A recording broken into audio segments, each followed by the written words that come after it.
What's up, guys? It's Faisal with Marky Real. I have Andrew Snyder, DJ, creator, producer in the NFTs, crypto, mining. So I'm gonna give him a Yeah. second to introduce himself. What's up, guys? I'm Andrew Snyder. Everybody calls me Snyder, DJ Snyder, Snyder NFT dot Ethereum. Most recently, like you said, big creator, all things music. Kind of grew up pursuing the music industry and like branding a lot there. And it's turned into so much more. I got into crypto a few years ago, so now super interested in like NFTs, crypto, blockchain, real estate as well. So yeah, doing a lot of stuff. But thanks for having me, man. Yeah, man, that's awesome. And I was really drawn to your story just because you're still such at a young age, and it seems like you've accomplished a lot, and you have Oh, thank so you. much more to go. Thank you. One thing I wanted to get into is like, tell us your story. How'd you get started? How'd you get where you are today? Yeah, I think like at a really young age, I was really drawn to like writing music, not even learning music traditionally. My parents were, I had a piano in my house. It was kind of like a hand-me-down, and I just gravitated towards it like all the time. That was just my thing. Wow. Like I was fascinated. Like it was so complex and a little bit intimidating because there are 88 keys. Like so many options for what you can play. And as I started to take to it, my parents wanted to formalize everything. Like, okay, well, let's get him in lessons and let's, make So him your better. parents saw it and were like, all right, Yeah, we need to help yeah, this kid out, take him to the yeah. next level. And the lessons really never worked out for me because I didn't want to learn anybody else's music. And it's really hard for like society to understand that. And I remember being really like clear about it from a young age. Like, no, like I am interested in music. I'm not interested in Beethoven and Mozart, and I don't want to learn Marietta Little Lamb. Like that's Wow. not sonically So you cool. wanted to do your own thing, Yeah, like right away. forever. Wow. So throughout my life, I just ended up picking up more and more instruments. Some, I played in the orchestra. I played in jazz band. Like every opportunity for exposure in music I could have, I took it and just like went for it. And then ended up just getting into production kind of out of frustration because I would sit like and I would be able to write all this music on, five, six different instruments, and then I would get in the studio and I would have some old dude like hovering over me, like, oh well, maybe you should do this or maybe you should do this. I'm like, you need to leave the room. Let me like, but I couldn't control anything, so it's a little bit frustrating. And I think that like exercise of life and then production quickly turned into DJing and like touring and stuff like that. And I think that the tenacity and grit it took to like really get into that, it taught me a lot about life and Yeah. just like accomplishing things, learning things. Music production is incredibly hard. Like instruments are hard, but then if you learn an instrument, it becomes intuitive. Then you have to mix in a computer interface somehow, and then you're like writing music on the computer, and it's hard. A lot of people just give up Yeah. because it's so challenging.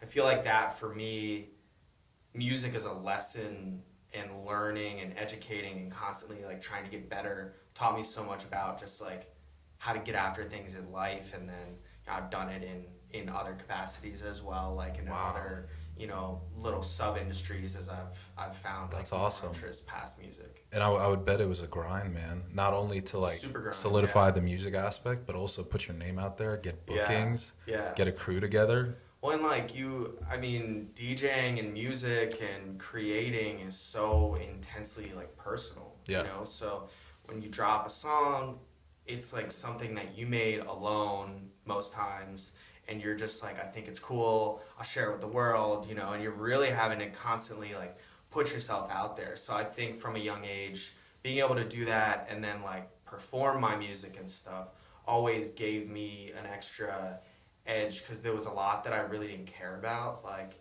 in terms of, so what if I fall on my face? Like, Yeah. I guess I'll try, Yeah. or I guess at least I'll try to perform, or when you have your name and your face and your likeness, it's not like I'm releasing music under some anonymous name. It's like people are like, oh, that's Snyder. Yeah. So you got to make sure everything you're doing is like well branded and fits, you know, yourself. And I think that like level of sophistication like grew as I got older. Yeah, and your reputation as well. And then people are Yeah, for wanting to sure. book you for sure. For sure. I mean, you get to a tipping point, especially with social media, like in this day and age, you can do anything with socials. Oh, Like you could start a whole career on social media and make, you know, whatever kind of money you want or achieve whatever you want just through like branding and communicating oh, it's with people huge, on man. social. And That's how we met. yeah, I mean, exactly. literally just like I saw your content. I'm like, oh, this guy obviously knows about the area. I have real estate in the area. I want to continue to be educated. Like, what's up? Yeah. And then just off the DMs, like, here we are. Yeah, no, I DM'd Snyder and I was like, hey man, your content's really cool. Let's grab a coffee. And then I was like, all right, we need to get on a podcast because his story was so cool. But yeah, man, so that aspect of your life, where do you see it going with the music industry, DJing, booking showings in the future? Yeah, I have a couple shows that are under contract that are pretty cool. Coming up over the next few months, but kind of like we talked about before, I don't really enjoy the traveling aspect as much anymore. Like a lot of times it is pretty desolate and you get to a point where you're like pushing and pushing and pushing for shows because that's a true sign of success. One, you're making money, but also you're like in front of people and you're connecting with fans, and in theory it's great and it's still like one of the most exhilarating experiences I can have. But the highs and lows are really different. Like, Wow. I mean, you'll be sitting in airports, sometimes alone for hours and hours and hours, and then you'll go to a show, you'll have like an hour of just the most pure like IV of adrenaline you could ever have, and then it's done and you gotta just like travel home. And you know, sometimes it's a little bit weird because the highs and lows, like I said, are so different, but it's still like my love. So I'm trying to focus more on production. I have a lot of music coming out this year. Yeah. A lot of good collaborations, like through social media. It's crazy. I've been able to, you know, get in touch with a lot of artists that I've admired like since I was a kid and just kind of, you know, trying to figure it awesome, out. man. And now we have records together that are like getting scheduled for releases and stuff. So it's kind of crazy to see it all come to fruition. That is insane. And I think that's a thing with every industry a lot of people don't see is the back end. You know, Yeah, like it's they're hustle. looking at you at the stage and they're like, damn, that's cool. Yeah, But yeah. then they don't think about you, you know, the next day Hustle. just being in the airport and be like, damn. Yeah, exactly. And it's all like a lot of it is glamorous and you get a lot of free stuff and you'll have a table and it'll like, you know, it's like lights, camera, action, and then you're just like, you know, the next day just like sitting in the airport on your phone like. Yeah. Yeah. So I definitely understand what you're saying with the highs and lows. And that's Yeah. kind of how it is in real estate. Like you'll be so excited. You just got a deal done. You got 6 under contract. A month later, Yeah. it's like, holy shit, I got to keep going. I got to keep grinding. Exactly. Yeah, And that's, man. I mean, it's very much that cycle of success. Like, even when you're winning the most, that's when you have to focus on, like, punching through to the next level because you have that pure momentum, you know? Yeah, and it sounds like that's what you're kind of doing now with the crypto world and the trying. Metaverse Yeah, and yeah. NFTs. Well, with music, I learned a lot about branding.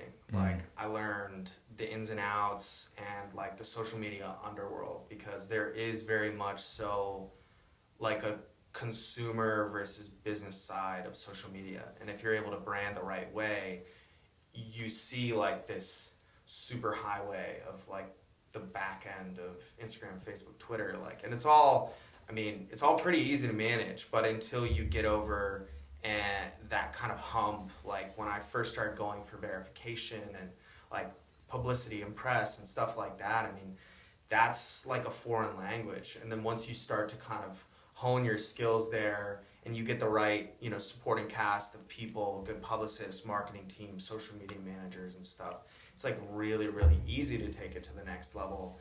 And I feel like when I was younger and just like organically growing my social and not really putting myself in the right places, it took me like years to get to over 1,000 followers just by like, you know, follow for follow and stuff like that. And then within like 1 year, I got all of my socials to blow up. I got blue check. I got written about in like all of these articles for, you know, editorials that I had been reading as an artist forever. So I think that exercise for me was really cool to like learn about branding because now I can brand anything. I can brand a product. I can brand, myself in a different way. I can brand other people. Like, and it's a science, really. Yeah, no, that's amazing. You put a couple things in motion, and it's like it all, yeah, kind of contributes. And if you never went through that first aspect of like, okay, I got to figure out how to get to the next level, you would have never known that now. But because you now have this platform,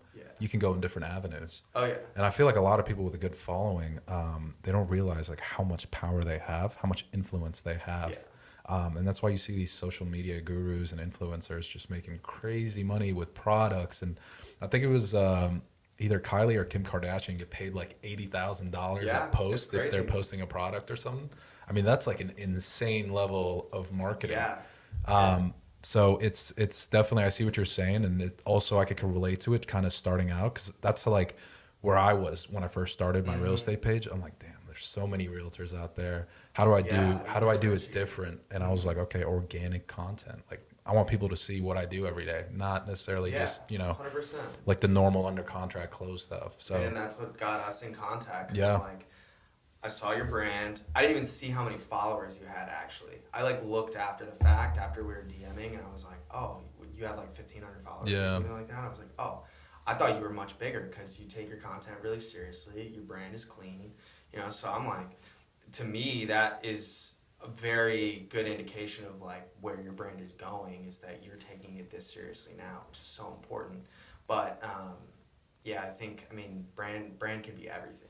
Oh, it's huge. And I think it's really powerful when you're looking for a certain service, and through their social media, you get an understanding of who they are. Yeah. And you're like, I already trust them. I watch a bunch of people that are experts in real estate, financing, crypto on YouTube, and I feel like I already know them. Never met them in my life, but I would trust them. And that's how you're able to get different types of funding online like that. Yeah. So I really appreciate that. And that's kind of my goal, is to build the authenticity through social media. Just keep going, man. Yeah. And when you do the right things, like the people that are supposed to work with you kind of just start getting in contact with you, and that universal energy just kind of snowballs. Yeah.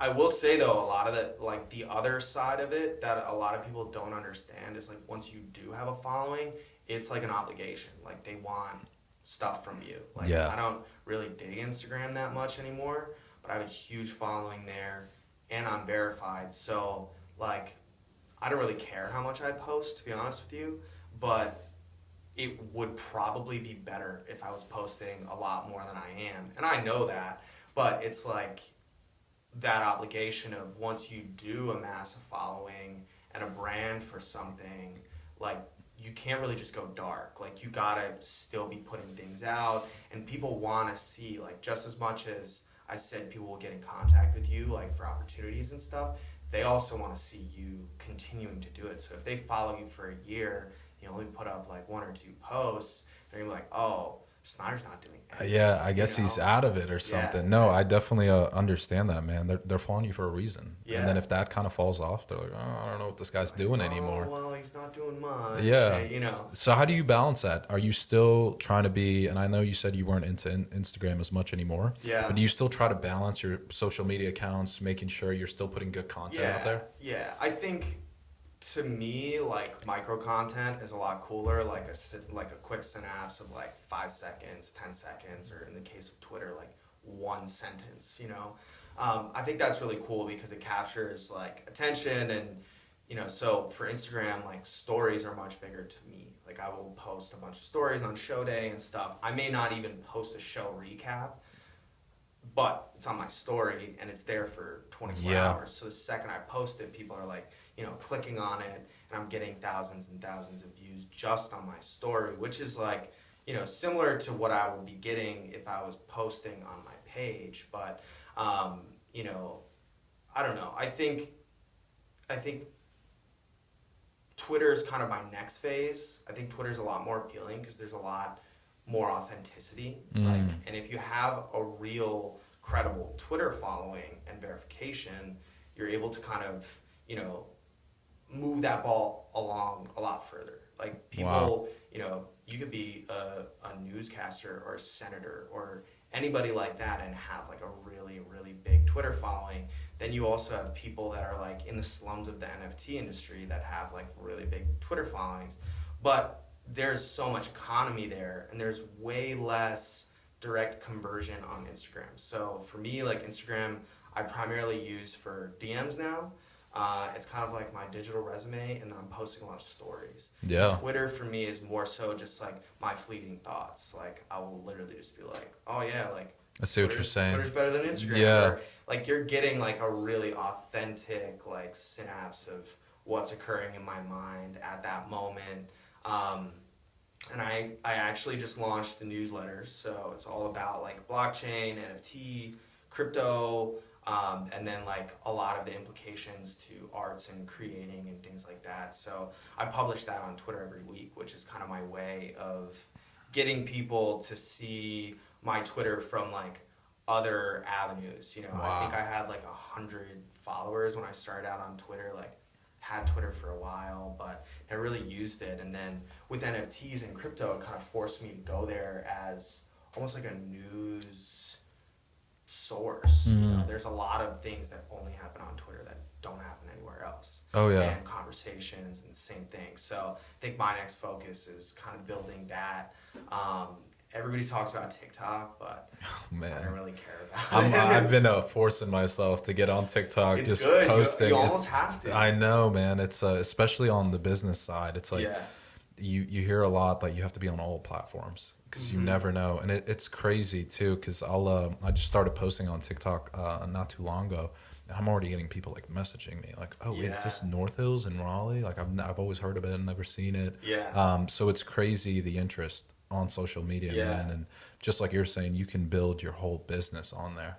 Oh, But you mentioned crypto, and one of the main reasons I wanted to get you on is because I wanted you to speak on, you know, your understanding of crypto and what people in their 20s should be doing. Because, man, a lot of my friends are talking to me like, I don't know, it's a bubble. I don't know what's going to happen. I don't want to lose money in it. And I personally do feel like crypto is going to be changing the way life works. And now we have this metaverse version of it, which is crazy to understand, but I feel like it's very important in today's world. Yeah. Blockchain is really the future. Anything I say next is not financial advice. That's a good point. But blockchain is really the future. I think it's cool. Like a lot of times it's easy to see like, you know, a person manipulating something today, whether that's like politician or lawmaking or, you know, I don't know, inflating something. Like a lot of times you can see directly where, you know, somebody of influence and power are, you know, making a decision to kind of impact the classes and kind of the ranks in the US. And I think in general, blockchain is really appealing to me because it takes out a lot of the ability to manipulate things. Like our banking system, I think last year, one of the big banks, I won't say which one, charged $8 billion in overdraft fees. Wow. So they basically made $8 billion off of people that didn't have any money. You only overdraft if you have $0 in your account. That's crazy. So you have like major institutions that are manipulating a lot that way. And so for somebody like me, getting into crypto was an immediate breath of fresh air because it's you and a bunch of little hash marks to create a transaction, whether that's, you know, Ethereum or Bitcoin. And as they're kind of going up, those two are obviously kind of the main. Yeah. Just by market cap, Bitcoin just recently flipped like MasterCard and Visa and some of the big banks in terms of market cap. So wow. You know, a lot of people are very, very interested in it. And I think, you know, the technology behind it is really the value. Like, do I think Bitcoin's going to go to $1 million? Yes. Do I think that everybody should invest in Bitcoin?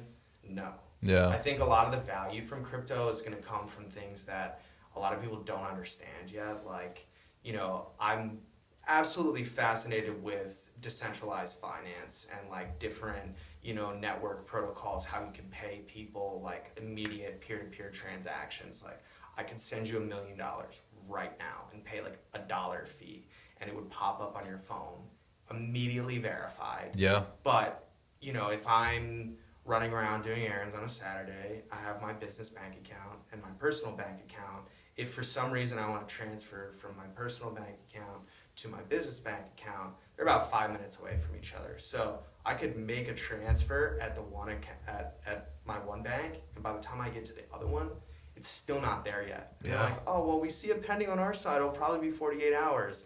Same thing with like wires. You know, if you send a huge wire, and as you know, there's so much red tape in real estate. Like a lot of those transactions, you realize are just packed and packed and packed with people that don't even need to be there. Like, why do I need to pay, 5 people for something incredibly simple like that?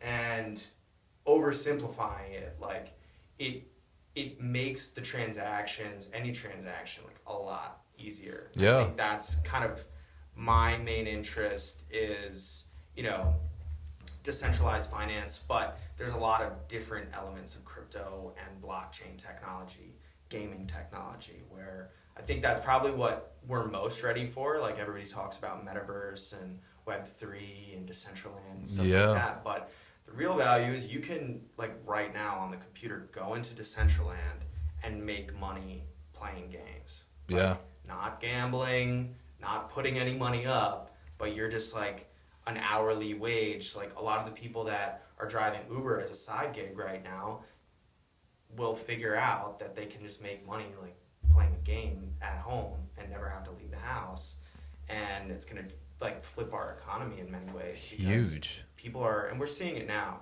People don't want to do the things that they don't want to do. And they're first now starting to say like, oh well, I don't want to do that, so I'm not going to work at McDonald's. I'm going to do DoorDash or something. Like, that's more fun for them. And that's where my mind goes. Yeah. Say this continues for the next 10, 15 years.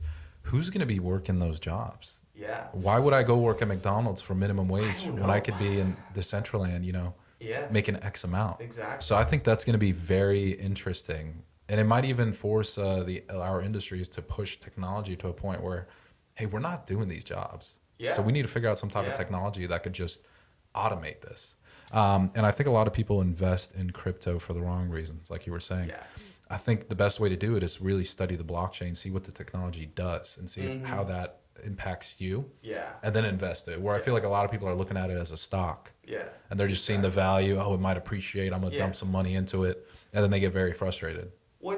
They're like companies, like every single, and a lot of cryptocurrencies are companies. Sometimes it's a partnership. It's like 5 guys that are all coders and they launch something together. But a lot of the big cap companies or cryptos operate just like companies. So it could be twofold. Like you can invest in them like stocks, but you also have to be looking at the value of like what they provide. Like is it a network? Is it something that's creating more efficient transactions? Is it I don't know, like Bitcoin doesn't really have that much that it does, to be honest with you. It's just the first. So it's so big, and I made, for the record, like all of my big crypto wins off of Bitcoin. Wow. But it's really just like a relationship of supply and demand. There's fixed supply of Bitcoin. There are not enough Bitcoins to go around for everybody. Yeah. So as more and more institutional buyers get in and more people are buying Bitcoin, that means there's less for everybody else, which is creating that squeeze of like a massive evaluation. But long term, like Ethereum is the most transacted network right now, and that is probably because of NFTs, and it's widely applicable. Bitcoin is just the store of value. So you start exploring different elements of the crypto space, and you see kind of these classifications of assets. Some are, stupid, like Shiba Inu and stuff like that. Like they don't have anything that they do other than kind of meme coin. You can make a ton of money off those, but they're also like very legit, sophisticated companies that are developing like the next generation technologies. But yeah, I think it's all about like what you're interested in. I would advise anybody getting into crypto just to do a lot of research and like sit on the sidelines and read things, go on like CoinMarketCap and see, just toggle through what are the top 100 cryptos. What do they do? They all do different things. No one is the same unless it's like a direct carbon copy. So there's a ton of opportunity, and there's a lot of opportunity to make money, especially like right now at the time that we're filming this. Yeah. The market is down like crazy. Oh yeah, I've seen it too, man. What was it? Bitcoin dropped like 6% or 6 point. Yeah, I think it's at like 32,000 now. Wow. And Ethereum probably is at 2,200 now. So I get a lot of texts like, oh my gosh, like crypto's going to zero. And or I got a text yesterday. I'll use this as an example. Somebody said, hey, what's going on with crypto? Why is this happening? Is this because like maybe a potential war or inflation, or is this the government? And my first answer was crypto's going to zero. And I was like, never mind. I don't want to say that. But yeah, it's crazy because it's all about perspective. Like Ethereum at $2,200, I started buying Ethereum at $400. Like $2,200 is a huge win. It was at 4,000 last year. That's crazy. Bitcoin, one coin is $33,000 or roughly. That's crazy. Yeah. I mean, that is a ton of money. So a lot of the people that are having like this, oh my gosh, like this is totally a bubble, it's gonna die, are the people that were buying it at 55,000. Like I'm gonna and they just lost out on it, and they're like, man, screw this. It's like big picture, but if you look at it, like a lot of the people that are very calm about the ebbs and flows and the highs and lows are people like me, that I was buying Bitcoin at $2,000 and $3,000 a coin. Wow. So 35 still seems like a ton. Yeah. So you were thrilled when it was like at 60K. Yeah. I started selling them at 50. That's awesome, man. And like diversified, I started buying real estate. So, I mean, there was no reason for me, as a big picture kind of investor, when you see your profits that are, kind of to your target levels, like just take them. Don't. That's what I've learned. And anybody, just like take them, put them in the bank, hang out. It's diversify. That's what I've learned with my experience in investing is when you're like, wow, this is awesome. You should probably pull out. You should probably cash in on that, or take your initial investment out. That way you're not technically at a loss. Yeah. But I see what you're saying. If you're new to the crypto game, take some time to really understand what you're investing in instead of throwing money at the wall and then just being disappointed when you lose 5K or whatever. Oh, yeah. And a lot of people want, I think a lot of society wants like a get rich quick for everything and shortcuts.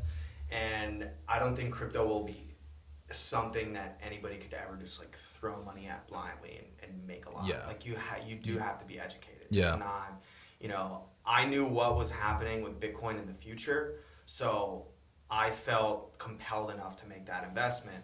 But a lot of the people around me that I was trying to get to buy Bitcoin to, who ended up buying at a much higher level, like they didn't understand, and they weren't going to understand unless I held their hand and like walked them through everything and what a halving event is, and how their liquidity is fixed. Like there are a lot of things that they won't just pop in your head. You have to like read about it. And as you know, a lot of people will never do that. So I think sitting on the sidelines and like looking around is really important. So you're saying there's ETFs? Yeah, there are like ETFs now, exchange traded funds that are basically just mapping to certain segments of the crypto market. So if you don't want to buy Bitcoin, but you want to be exposed to Bitcoin, there are ETFs for that. So if you want to do something that's like a security on, the New York Stock Exchange or in the US that you can just invest on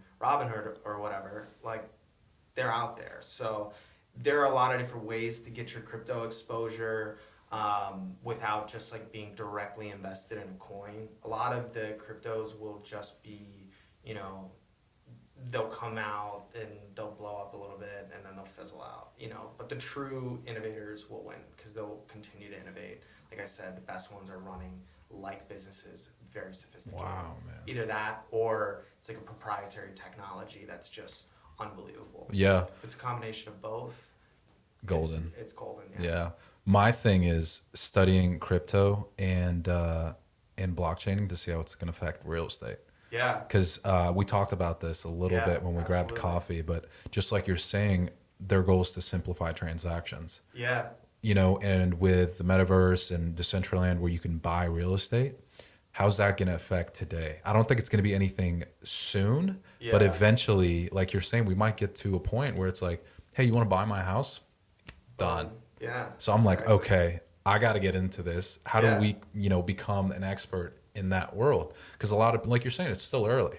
A lot of people don't know a lot about it. It is, yeah. And I think the world will take on to different elements of crypto and blockchain first. Like I think we're most ready for gaming.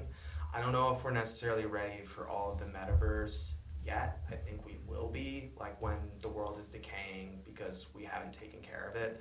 The metaverse will be like much, much, much more appealing if we're living in bubbles and stuff, hypothetically. Down the road. I don't know.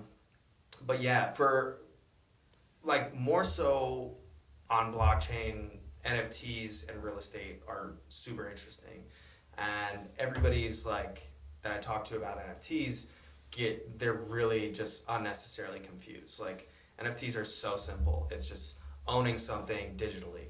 It's like getting a verifiable card for, okay, I have a car outside, like here's my proof I own that car, like a title or something. Yeah. Except it's on the blockchain. So that makes it immediately transferable. So for somebody like you, like, you know, obviously the legislation would have to work out to have to step outside of a title attorney or something like that.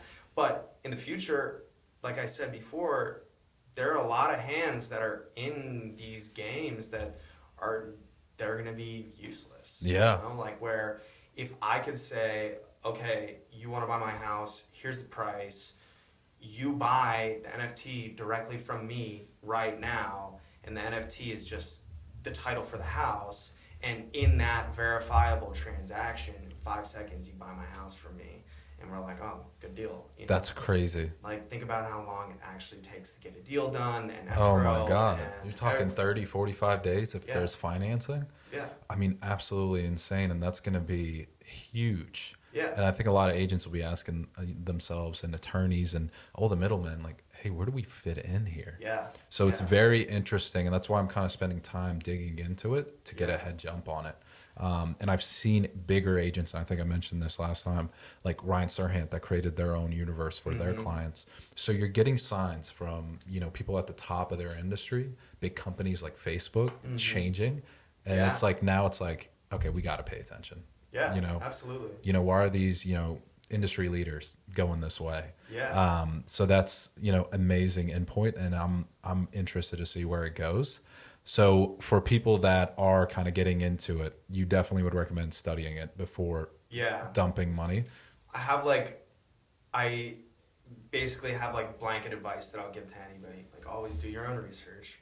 But for NFTs, I know a lot of people trying to get into NFTs just like they were trying to get into crypto, and you can lose all your money. I mean, if you don't know what you're doing, like there are probably 99% of these projects that are coming out every day are just going to fail, because it's like, if it's a couple buddies that are like, oh, we're going to make $1 million and launch an NFT, that's much, much different than like Adidas releasing, a one of one that is highly exclusive. Like, where's Adidas going to go? Nowhere. They're not going to go anywhere. They're huge. It's a company. They're going to have marketing. They're going to have, a rollout. So I think for NFTs specifically, before anybody gets into NFTs, research crypto first. I wouldn't recommend that anybody just buys crypto to buy NFTs. If you have crypto, and the most successful people that I know are basically just, reclassifying and restructuring their assets. So if you make a bunch of gains on Ethereum, you have a ton of Ethereum, then it's not going to be that much of a stretch for you to go buy an Ethereum NFT and just like own it and sit on it. And if it goes up, you could sell it and make gains on your gains. Wow. Already. But for instance, if you had an NFT you really want to buy Ethereum first, now you're going to take X amount of dollars out of your checking to buy Ethereum, which can fluctuate both ways in price, and then you're going to buy an NFT, which can fluctuate both ways in price. Yeah. So I see people that are doing that, like, oh, let me buy Ethereum so I can buy an NFT, and then Ethereum drops drastically, and the NFT goes to zero, and all of a sudden you just burned, $3,000 or whatever, just because you were like caught up in the hype moment of it. of, Yeah. like, oh my gosh, I need this. Wow, man, that's insane. It's a whole different world. Yeah. And really studying it, I think, is the best thing you could do Yeah, for yourself. for sure. And it's simple. I mean, like, it is very simple. And like with most things, just read about it. Like, take time, sit on the sidelines. A lot of people that get into NFTs, like, jump in head first. They're like, oh my gosh, first day in the space, I'm getting an NFT.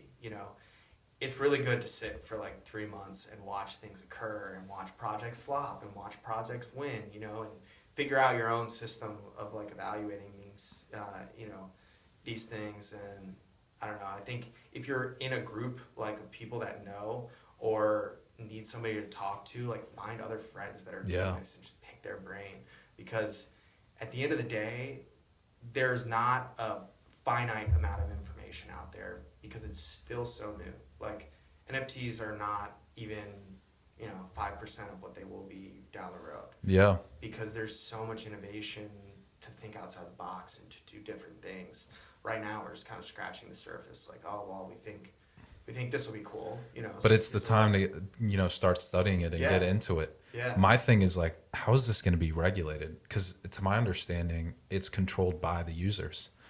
Yeah. And it's like, if someone's just driving up the value of an NFT, how's that going to reflect in the marketplace? You know what I mean? So that's what I'm interested to see. And I'm sure as time goes on, there's going to be some type of municipality or something that is regulating it. Because, I mean, correct me if I'm wrong, but it kind of feels like a free-for-all right now with people kind of jumping into it and creating. Well, it also feels like a free-for-all because the government isn't fully involved. Yeah. And if they were involved, they would be Oh, messing it up. yeah, I'm sure they're figuring out somehow. a type of way to tax it right now. And I think like the next level of regulation is just going to be purely visibility and like, oh, let's figure this out. How we can make sure that, the IRS is getting their share for somebody that's making all these transactions. There's been a ton of innovation in that realm over the last few years, but a really, really interesting scenario that actually just came up probably a couple weeks ago was the Canadian kind of trucking coalition. I don't know what you want to call them, but there's and I don't know enough about like the underlying situation with the truckers, but they're basically all assembling, and there's been some animosity towards them by the Canadian government, and they've assembled in some kind of peaceful protest to kind of go out there and say, hey, you guys are doing us dirty. And in the midst of all that, people are donating to charity on their behalf. And a lot of those donations are coming in the form of cryptocurrency. Wow. So highly, highly encrypted transactions. And the Canadian government has taken a stance because now these truckers are blocking like major highways and things like that, and causing some safety concerns, it sounds like, for the government to be able to continue to do their thing. And they basically released a statement or released some legislation to go to different institutions and say, we need to seize these assets. So if you had a bank account that was donating money to these truckers, you could get your bank account frozen. Wow. And so there are people in Canada right now with their bank accounts frozen. Now there's a site or a crypto exchange called, or no, I don't think they're an exchange. I think they're just a wallet. I don't know enough about them. They're called Nunchuck. And they really famously came out against the government because they were, they had this moment with the government where the government basically said, we need to take these crypto wallets because they've been, and we need access to them because they've been basically donating, illegally to this trucking union. And Nunchuck said in so many words, we are a wallet and we can't stop people from doing these transactions. We can see the wallet balances, but the only thing that's governing these transactions is the blockchain. So if you guys don't understand that, you're gonna have to go do some more research. And they actually said at the bottom, like, wow, we would recommend you researching like non-custodial wallets and how all that works, because we actually don't have any money. We don't even know who owns these things. We just know, wallet addresses, transactions, and we can't stop it. I mean, it's just, we're here to be fully transparent, and that's kind of the radical transparency that occurs in and on the blockchain is so fascinating to me, because it doesn't happen very many other places. You see the government trying to control it, and it's just Everything. they can't. Yeah. They just can't. Wow. Do you think COVID kind of slingshotted us into today's world? I think so, yeah, in a lot of ways. Like, Metaverse is an example. I think we're more ready for the Metaverse now than we would have been in 2019. Yeah. Just because of the fact that most of us sat at home for like a year. Man, 2 years. I was thinking about it the other day, and it's so normal nowadays to say, hey, I'm going to hop on Zoom. Yeah. Where you said that Yeah. in 2018, people would be like, dude, what is Zoom? So it's absolutely insane when you actually sit down and think about it, how much that's affected us. Oh, yeah. And it's very interesting to see where it's going to go. Yeah. But man, that's definitely some great input you've had. And I think everyone watching is going to be like mind blown, and they're going to be like studying what we've just been talking about. I love it. Yeah. So where can they find you? Where can they follow you? Instagram, YouTube? Instagram, Twitter, YouTube, all at Snyder Music with a K, SNYDERMUSIK. My Twitter is kind of best for all things blockchain. You will not see my face if you go to any of my profiles. You'll see it in the content, but it's actually an NFT. So wow. I collect a ton of NFTs. That's kind of my thing. I'm so fascinated with it. But if you go to my Twitter, you can read all my letters. And the letters are kind of like my thoughts as I got into crypto and NFTs. So broken down in a very like free form, not like pushy way or anything. But if you're curious about NFTs, anything blockchain, or just want to kind of like be a little bit more exposed, that's what that letter's for. And that's only on Twitter. And then Instagram's a lot of like my music content. Wow, man. Do you think one day you could see yourself going into like consultation for crypto, blockchain? I'm doing it now. I can't talk about it too much. Okay. I'm helping like launch a lot of different projects, because there are, like I was saying about the businesses, there are a lot of legitimate businesses that just don't understand, like, how do I stake my claim on the blockchain?